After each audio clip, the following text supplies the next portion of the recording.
BNP সন্ত্রাসীরা যেভাবে আমাদের উপরে আক্রমণ করছে, আমরা মেন রোড দিয়ে যাচ্ছি, মেন রোডের ভিতরে তারা লাঠিসোঁটা নিয়ে আটকেছে। আসলে এটা তো গণতন্ত্র হইলো না। এলাকার লোকজন তাদের রিকোয়েস্ট করছে, এলাকার লোকজনের কথা শুনে না। মেন রোড যদি আপনি তারা যদি কাজ করতে না দেয়, তাহলে ভবিষ্যৎ নির্বাচন কীভাবে হবে? আসলে আমরাও ধৈর্যের পরিচয় দিচ্ছি আমাদের নেতাকর্মীরা, আমরা এদেরকে ওভারকাম করে আমরা যাওয়ার পাবো, কিন্তু আমরা যাচ্ছি না। এই জন্য সংঘর্ষে আমরা যাইতে চাচ্ছি না। আমরা সমঝোতার মাধ্যমে বিকল্প পথের মাধ্যমে আমরা দেখি কি করা যায়।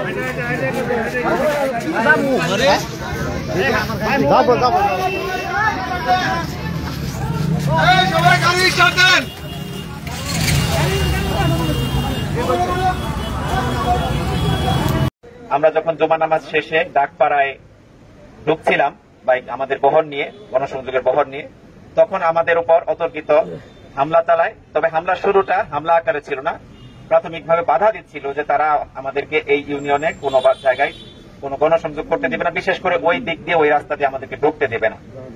জামাত ইসলামীর কোনো কার্যক্রম এই রাস্তার ভিতর দিয়ে হবে না, এই দিক দিয়ে এই এলাকায় মহল্লায় হবে না, এরকম একটি দৃষ্টিভঙ্গি শুরুতে আমাদেরকে বলে।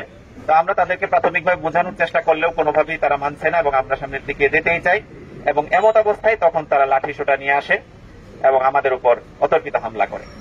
আমরা স্বাভাবিকভাবে এই বিষয়টিকে কন্ট্রোল করার জন্য চেষ্টা করেছিলাম, কারণ আমাদের এই চর পক্ষীমারিতে এর আগে আরো 3টি ঘটনা ঘটেছে সেপ্টেম্বর মাসে, পরপর 3টি ঘটনা সেপ্টেম্বর মাসেই। 3টি ঘটনাই ছিল এরকম যে আমাদের স্থানীয় সংগঠনের কমিটি গঠন এবং অন্যান্য সাংগঠনিক কার্যক্রম পরিচালনা করতে গেলে এখানে আমাদের জনশক্তিদের উপর স্বয়ং আমাদের ইউনিয়ন সভাপতি সেক্রেটারি যারা ছিলেন এই দায়িত্বশীল সহ আমাদের ভাইদের উপর অতর্কিত দেশীয় অস্ত্র দ্বারা হামলা করে এবং বেশ কয়েকজন আহতও হয়েছিল আমাদের এই ঘটনাগুলোতে। আলহামদুলিল্লাহ, আসসালাতু ওয়াসসালামু আলা রাসূলিল্লাহ ওয়া আলা আলিহি ওয়া আসহাবিহি আজমাইন। সম্মানিত শেরপুরবাসী, সম্মানিত দর্শক শ্রোতা, শুরুতেই সবাইকে এই গভীর রাতে এই লাইভে স্বাগত জানাচ্ছি। আমরা মূলত কথা বলছিলাম হলো শেরপুর সদর উপজেলার অন্তর্গত 10 নং চরপক্ষীমারি ইউনিয়নে বাংলাদেশ জামাত ইসলামীর আয়োজনে নির্বাচনী গণসংযোগ এবং এই গণসংযোগের যে বহর ছিল সেই বহরের উপর বিএনপির সন্ত্রাসীদের হামলা সংক্রান্ত বিষয়ে কথা বলার জন্য আমরা ইতোমধ্যে প্রেস ব্রিফিং করেছি এবং সমাবেশগুলোতে কথা বলেছি, প্রতিবাদ মিছিল করেছি, আমরা কথা বলেছি। তারপরেও আমি মনে করলাম যে এই বিষয়টির বিস্তারিত বিষয় নিয়ে আমাদের একটু কথা বলা দরকার, বিশেষ করে লাইভে কথা বলা দরকার। সম্মানিত ফেসবুক অ্যাক্টিভিস্ট সকলের উদ্দেশ্যে আমি যে বিষয়টি বলবো সেটি হচ্ছে, আমরা 55 বছরের একটি গ্লানিময় বাংলাদেশ থেকে উদ্ধারের জন্য জুলাই গণ অভ্যুত্থানে এক বিশাল মহান লক্ষ্যকে সামনে রেখে আমরা অংশগ্রহণ করেছিলাম এবং সেটি ছিল বাংলাদেশের আপামর জনতার অন্তরের যে আকাঙ্ক্ষা, বোবা কান্না, সেই কান্নার বহিঃপ্রকাশ হিসেবেই আমরা সেই বিষয়টি সামনে রেখেছিলাম যে আমরা একটি সাম্য, মানবিক মর্যাদা, ন্যায় ইনসাফপূর্ণ একটি বাংলাদেশ চাই, যেখানে মানুষের কথা বলার অধিকার নিয়ে কোনো টেনশন করতে হবে না, যেখানে মানুষের চলাফেরা নিয়ে কোনো বাধা কেউ দেবে না, এরকম একটি বাংলাদেশ চেয়েছিলাম। এবং আমরা তরুণ প্রজন্মের সাথে সম্পৃক্ত হয়ে ছাত্র, যুবক, তরুণ, শ্রমিক সকল মানুষ মিলে যে একটি হ্যাশট্যাগ ঠিক করেছিলাম আমরা, বাংলাদেশ 2.0, সেইটির কিন্তু এই বিষয়টি ছিল যে আমরা একটি বৈষম্যহীন সমাজ চাই। আমরা দুঃখজনক হলেও সত্য দেখছি যে এই বৈষম্যহীন সমাজ, ন্যায় ইনসাফপূর্ণ সমাজ আসলে আমাদের জুলাই গণঅভ্যুত্থানের পরে এই 1 বছর অতিক্রান্ত হওয়ার পর যখন বাংলাদেশে একটি ফ্রি, ফেয়ার, ক্রেডিবল ইলেকশনের দিকে যাচ্ছে সরকার, এবং বিশেষ করে আমাদের এই দেশকে নিয়ে আমরা যখন একটি বড় ধরনের স্বপ্ন দেখছি, সেই স্বপ্নকে ভুলুণ্ঠিত করার জন্য, নস্যাৎ করার জন্য একদল বলবো যে যারা বাংলাদেশপন্থী নয় বলেই আমি বলতে চাচ্ছি, অথচ তারাও জুলাই গণঅভ্যুত্থানের স্টেক ছিলেন এবং তারাও জুলাই গণঅভ্যুত্থানে অংশগ্রহণ করে তাদের ত্যাগ তিতিক্ষা রেখেছেন। কিন্তু হঠাৎ করেই তারা আমাদের পুরনো ধাঁচের যে রাজনীতি, বাংলাদেশে ক্ষমতার রাজনীতি, সেই ক্ষমতার রাজনীতিতে তারা মোহগ্রস্ত হয়ে তারা দেখা যাচ্ছে যে সেই পুরনো কালচারে আবার ফিরে আসছে। আমি এজন্য বিশেষভাবে আপনাদের উদ্দেশ্যে এই লাইভটিতে সংযুক্ত হলাম যে আমরা তো চেয়েছি যে আমরা এই পুরনো ধাঁচের রাজনীতি থেকে বাংলাদেশকে ফিরিয়ে নিয়ে আসতে, এবং আমরা চাই যে আমাদের এই দেশটা একটি নতুন ডাইমেনশনে প্রবেশ করুক, সেখানে কোনো মানুষের প্রতি মানুষের যে সন্ত্রাসী মনোভাব সেটি সম্পূর্ণরূপে নস্যাৎ হয়ে যাক। এবং এজন্যই আমরা ফিল করছি যে আমাদের এই দেশটাকে, আমাদের এই জনপদকে শান্তির দেশে পরিণত করার ক্ষেত্রে এই বাংলাদেশ 2.0টা খুব জরুরি আমাদের জন্য। সম্মানিত দর্শক শ্রোতা, আমরা সেই প্রেক্ষাপটকে সামনে রেখেই যখন জামাত ইসলামের পক্ষ থেকে সারা দেশের ইলেকশনের কার্যক্রমের অনুরূপ একটি কার্যক্রম আমরা শেরপুর সদর আসনে করছিলাম, ঠিক এই সময় আমাদের প্রতিপক্ষ থাকবেই, কিন্তু প্রতিপক্ষের মধ্যে এমন কিছু মনোভাব আমরা লক্ষ্য করছি যেগুলো খুবই দুঃখজনক। জামাত ইসলামী যখন তার সোশ্যাল ওয়ার্ক, বিশেষ করে যারা স্টুডেন্ট তাদের নিয়ে কার্যক্রম সহ নানান কার্যক্রম যেগুলো ধারাবাহিকভাবে করে চলেছে দীর্ঘদিন ধরে, এবং একই সাথে কিন্তু আমি বলবো যে আমাদের এই শেরপুর সদর আসনের কার্যক্রমগুলো আজকে এই 2024-25 আমরা করছি বিষয়টা এরকম নয়।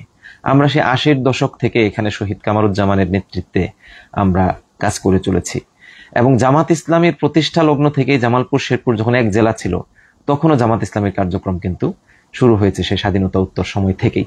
তার মানে বোঝা যায় যে আমাদের সাংগঠনিক কার্যক্রম মানুষের সকলের কাছে দৃশ্যমান না হওয়ার পেছনে যেহেতু কারণ হচ্ছে 15 বছরের জুলুম নির্যাতন দুঃশাসন, বাট আমরা মানুষের সাথে ছিলাম, সমাজের সকল কার্যক্রমে আমরা অংশগ্রহণ করেছি।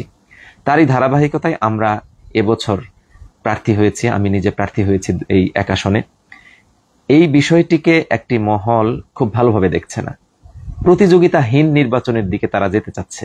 আমি বলবো যে আমি একজন প্রার্থী, আপনি একজন প্রার্থী, এরকম আরো একজন প্রার্থী থাকবে, এরকম অসংখ্য প্রার্থী থাকবে, তাদের মধ্যে প্রতিযোগিতা করে কেউ জিতবে, কিন্তু কাউকে মাইনাস করে দিয়ে, কাউকে সরিয়ে দিয়ে, কাউকে না রেখে আপনি একা একাই আবার আওয়ামী ফেসিবাদী কায়দায় প্রার্থিতাহীন, প্রতিদ্বন্দ্বিতাহীন একটি নির্বাচনের চিন্তা ভাবনা আপনি করেন, এটা অলীক স্বপ্ন। বাংলাদেশের বর্তমান যে প্রজন্ম, এই প্রজন্ম এই বিষয়টিকে পছন্দ করছে না। আমি এজন্য বলবো যে 10 নং চরপক্ষিমারি ইউনিয়নের যে ডাকপাড়ায় আমাদের গাড়িবহরে হামলা হয়েছে, আমাদের গণসংযোগের উপর হামলা হয়েছে, এই হামলার ঘটনাটি যদিও খুব ক্ষুদ্রাতি ক্ষুদ্র অল্প কয়েকজনে ঘটিয়েছে, আমরা দেখেছি মাত্র সেখানে 12 থেকে 13 জন ব্যক্তি বিএনপি এবং তার অঙ্গ সংগঠনের সন্ত্রাসীরা ছিল। তারা সরাসরি এসে আমাদের উপর প্রথমত বাধা দিয়েছে, এই এলাকায় যাওয়া যাবে না, সরকারি রাস্তা এবং একটা স্বাধীন বাংলাদেশ, এখানে একজন মানুষ একটা রাস্তা দিয়ে যেতে পারবে না, কিছু মানুষ যেতে পারবে না। এটি অত্যন্ত দুঃখজনক এবং মর্মান্তিক ঘটনাগুলো আমি মনে করছি বাংলাদেশের জন্য গ্লানিময়। এমনকি এই বাধা দেওয়ার সাথে সাথে আমরা যখন তাদেরকে রিকোয়েস্ট করি যে আমাদেরকে পথ ছেড়ে দিন, তখন তারা আমাদের উপর অতর্কিত লাঠি সোঁটা দিয়ে এবং স্থানীয় আরো জনগণকে সাথে নিয়ে তারা আমাদের উপর হামলা করে।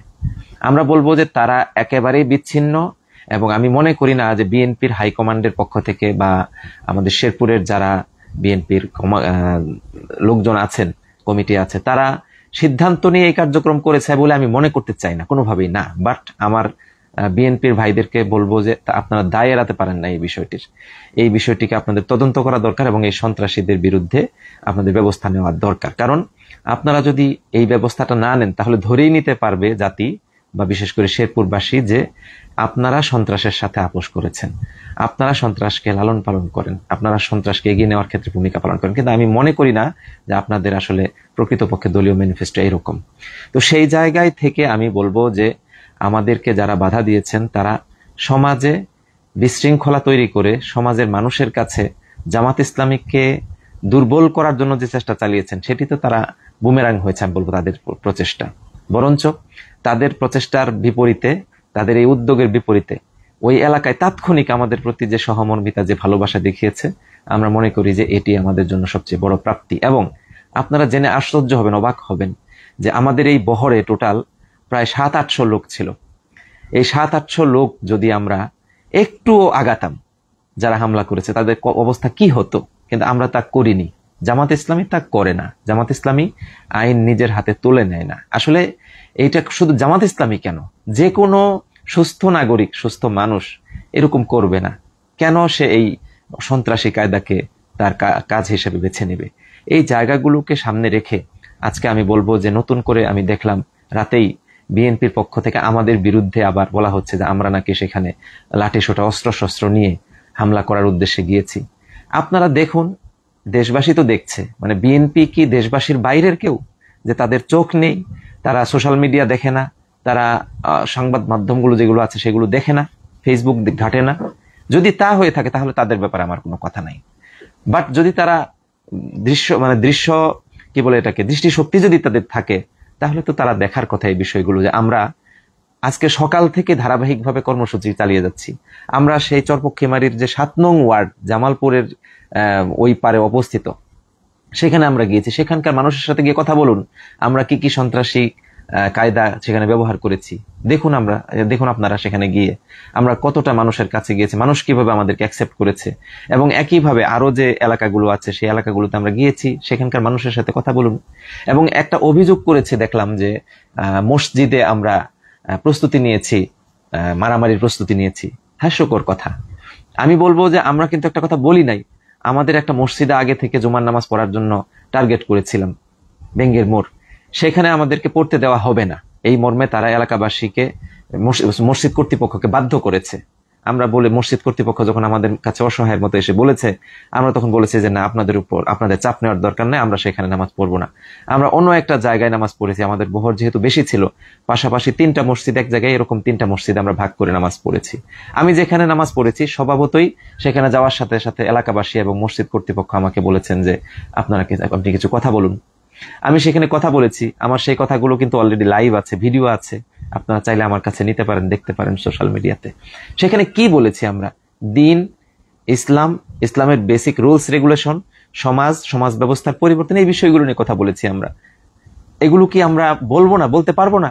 আজকে আমার বন্ধুরা, বিএনপির বন্ধুরা বলেছেন যে আমরা সেখানে মারামারির প্রস্তুতি নিয়েছি। আপনারা আসলে কোন রাজ্যে বসবাস করছেন?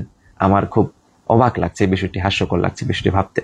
তো সেই জায়গা থেকে আমি বলবো যে আপনারা নিজেরা মানুষের কাছে যান, মানুষের সাথে সম্পর্ক তৈরি করুন, এবং মানুষের দাবি দাওয়াগুলো কি, মানুষের চিন্তা ভাবনাগুলো কি, সেগুলোকে সামনে রেখে আপনারা আপনাদের কর্মসূচি সাজান।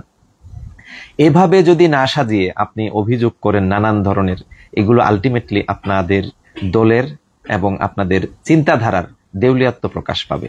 আমি মনে করছি যে বাংলাদেশে আগামী দিনে যে আন্দোলন, যে মেজাজ, যে চিন্তাধারার এস্টাবলিশমেন্ট হতে চলেছে, যে নেরেটিভ ভবিষ্যতে তৈরি হবে এই বাংলাদেশ 2.0 যেটা আমরা শুরুতে বলেছিলাম, সেটির সাথে বিএনপি অ্যাডজাস্ট করতে ব্যর্থ হচ্ছে।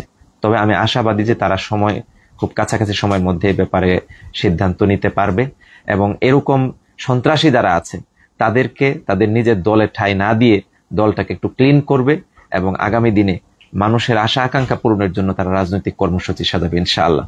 সর্বোপরি আমি আশাবাদ ব্যক্ত করব যে আপনারা যদি মনে করে থাকেন, বিশেষ করে বিএনপির জন্য বলছি, বা বিএনপির সাথে আরো যারা বোদ্ধা মহল আছে বা চিন্তক আছেন, যারা তাদের শুভাকাঙ্ক্ষী আছে, তাদের উদ্দেশ্যে আমি বলবো যে বিএনপি যদি মনে করে থাকে যে বিএনপি অনেক বড় দল, জামাত অনেক ছোট দল, তাহলে তো জামাতকে ইগনোর করলেই হয়। এরকম ছোট দলকে গুরুত্ব দেওয়ার কি আছে? আপনারা এভাবে চিন্তা করুন। এমনকি আমাদের এখানে অনেকে জামাতের কথা, শেরপুরের কথা বিশেষভাবে বলেছে, জামাতের সংগঠন নাই বললেই চলে। তা আপনারা যেখানে সংগঠন নাই, তাদেরকে এত গুরুত্ব দেওয়ার কি আছে, এত ভাববার কি আছে? তাদের কর্মকাণ্ড কিছু করলেই কি যায় আসে? এটা একটা দিক আমি বলবো যে আপনারা খেয়াল করবেন। আর পাশাপাশি আপনাদের জন্য এই 14টা ইউনিয়ন এবং একটা পৌরসভা পুরোটাই উন্মুক্ত, আপনারা যেখানে যেতে চান যেতে পারেন। আমার যে নিজ বাড়ি, আমার নিজ এলাকা বাজিতখিলা, গাজীর খামার সহ এই আশপাশের এলাকা, এগুলোতে আপনি ওয়ার্ক করেন, যাতায়াত করেন, ভোট চান মানুষের কাছে, মানুষের জন্য কাজ করেন, কথা বলেন। এগুলো নিয়ে তো আমাদের এলাকায় কেউ আপনাকে কখনোই বাধা দেবে না। আমি ফিল করি যে আপনারা নিজেদের কর্মসূচি নিয়ে ব্যস্ত থাকুন, আমাদেরকে নিয়ে ব্যস্ত থাকার আপনাদের দরকার নাই, এবং এটা কেউ পছন্দও করছে না। আমি মনে করছি যে এই কায়দাগুলো আপনাদেরকে আরো পিছিয়ে দিচ্ছে। সর্বোপরি লাস্ট একটি কথা বলছি, সেটি হচ্ছে আপনারা বা বিএনপিরা যদি মনে করে থাকেন যে জামাতকে একটু হুমকি দিয়ে ধামকি দিয়ে এই সমাজ থেকে, এই রাজনৈতিক অঙ্গন থেকে একটু দূরে ঠেলে দিবেন, এটা খুবই হাস্যকর চিন্তা বা খুবই হালকা মানের চিন্তা আমি বলবো আপনাদেরকে। কেন? আমি বলবো যে বিগত 15 বছর না, শুধুমাত্র এরকম বাংলাদেশের স্বাধীনতা উত্তর সময় থেকে আজ পর্যন্ত জামাত যে চড়াই উত্তরায় পার হয়ে এসেছে। জামাতের কার্যক্রম কি কমেছে? নানান দিক থেকে জামাতের কার্যক্রম কিন্তু বেড়েছে। এই শেরপুরেও তার নমুনা আপনারা দেখতে পাচ্ছেন। তো সুতরাং জামাতকে আপনি জনবিচ্ছিন্ন মনে করেন আর যাই করেন না কেন, আপনি এরকম মনে করে পার পাবেন না। বরঞ্চ আজকে জনগণ, শেরপুরের আপামর জনতা আমাদেরকে যেভাবে ভালোবাসছে, যেভাবে গ্রহণ করছে, এইটাকে আপনি শ্রদ্ধা জানান, সম্মান জানান, তাহলে আপনার সম্মান শ্রদ্ধা, আপনার প্রতি মানুষের আকর্ষণ বাড়বে এবং আমরা একটা প্রতিদ্বন্দ্বিতাপূর্ণ ইলেকশনে অবতীর্ণ হতে পারবো ইনশাআল্লাহ। সর্বোপরি আমি সম্মানিত দর্শক শ্রোতাদের হাতে, বিশেষ করে আমার প্রিয় শেরপুরবাসীর হাতেই আমাদের এই আজকের ঘটনা সহ বিগত আরো 3টি ঘটনা ঘটেছে চরপক্ষীমারিতে, এবং আমাদের যিনি অপোজিট লিডার আমাদের হযরত আলী সাহেব, উনি নানান কথাবার্তা বলছেন, এগুলো আমি উচ্চারণ করতেও লজ্জা পাচ্ছি, যেগুলো লাইভে আছে আপনারা সেগুলো দেখতে পারেন। সম্মানিত শেরপুরবাসীর উদ্দেশ্যে আমি এটুকুই বলেই শেষ করতে চাচ্ছি যে আমাদের বাংলাদেশ, আমাদের এই শেরপুর, এটাকে একটা আলাদা কোনো রাষ্ট্র, আলাদা কোনো ভূখণ্ড, আলাদা কোনো দ্বীপ মনে করার সুযোগ নাই। বাংলাদেশেরই একটা অংশ, একটি জেলা এবং একটি উপজেলা শেরপুর সদর। এইটাকে আমার কাছে মনে হচ্ছে আমাদের কোনো কোনো বন্ধুরা একটু বিচ্ছিন্ন জায়গা মনে করছেন, এখানে যা ইচ্ছা তা করবেন। এটা আমি মনে করি যে আমাদের সম্মানিত শেরপুরবাসী এবং অনলাইনের সুবাদে সারা দেশবাসী এবং সারা বিশ্ব থেকে যারা আমাদের এই কথাগুলো শুনছেন, তাদের সবার কাছে আমার অনুরোধ, আপনারা দেখবেন যে এখানে যেন এমন কোনো কার্যক্রম কেউ করতে না পারে যেগুলো মানুষের সামগ্রিক জীবন ব্যবস্থার সাথে সাংঘর্ষিক, মানুষের স্বাভাবিক জীবনাচারের সাথে খুবই ভয়ানকভাবে জড়িয়ে যাচ্ছে, এরকম কিছু। এগুলো থেকে যেন আমরা রেহাই পাই, পরিত্রাণ পাই। আল্লাহ রাব্বুল আলামিন আমাদের সেই তৌফিক দান করুন, আমিন। আর আপামর জনতাকে সর্বশেষ একটি অনুরোধ করে শেষ করছি যে আপনারা আমাদের পাশে থাকুন, বলতে আপনারা ন্যায়ের পাশে থাকুন। আপনারা সত্য, সততা এবং ইনসাফ এগুলোকে ভালোবাসেন, আমরা কিন্তু সেটাই করতে চাই। আমরা সেই ইনসাফ প্রতিষ্ঠার জন্য কাজ করছি। এমনকি বিগত দিনে কে কারা কিভাবে শেরপুরের উন্নয়নের জন্য, শেরপুরের অগ্রগতির জন্য কোনো কাজই করে নাই, সেই দিকে চিন্তার চেয়েও, সেই দিকগুলো নিয়ে ভাববার চেয়েও আমরা মনে করি যে আমরা এখন নতুন বাংলাদেশকে গড়ার ক্ষেত্রে কি কি গাইডলাইন স্থির করব, কোনটাকে সামনে রাখবো, কোনটাকে অ্যাডভান্স করব, কোনটাকে প্রায়োরিটি দিব, এই বিষয়গুলো নিয়ে আমরা ভাবছি, মানুষের সাথে কথা বলছি। এবং আমাদের সাথে অনেক দর্শক, অনেক ভোটার, অনেক সাধারণ মানুষ, এমনকি তরুণ যুবক কিশোররা পর্যন্ত মতামত দিচ্ছে। আমরা সেই মতামতগুলোকে নিয়ে সামনের দিকে আগাতে চাচ্ছি। আমাদের শক্তি হচ্ছে আমাদের এই ভালোবাসার মানুষগুলো, আমাদের সাহসী হচ্ছে আমাদের এই সিনিয়র সিটিজেনগুলো। আমরা মনে করি তাদের সবাইকে নিয়ে একটি সমৃদ্ধ শেরপুর, বৈষম্যহীন শেরপুর, ইনসাফপূর্ণ শেরপুর, উন্নত শেরপুর গড়ে তুলবো ইনশাআল্লাহ। আল্লাহ রাব্বুল আলামিন আমাদের সকল সন্ত্রাসবাদ, সকল চাঁদাবাজ, সকল ঘুষখোর, দুর্নীতিবাজ, সকল কিছু থেকে আমাদেরকে হেফাজত করুন, আমাদের এই শেরপুরকে হেফাজত করুন এবং সত্য, ন্যায়, ইনসাফের বিজয় করুন। এই আশাবাদ ব্যক্ত করেই আজকের লাইভ এখানেই শেষ করছি। ওয়া মা তাওফিক ইল্লা বিল্লাহ। আসসালামু আলাইকুম ওয়া রাহমাতুল্লাহি ওয়া বারাকাতুহু।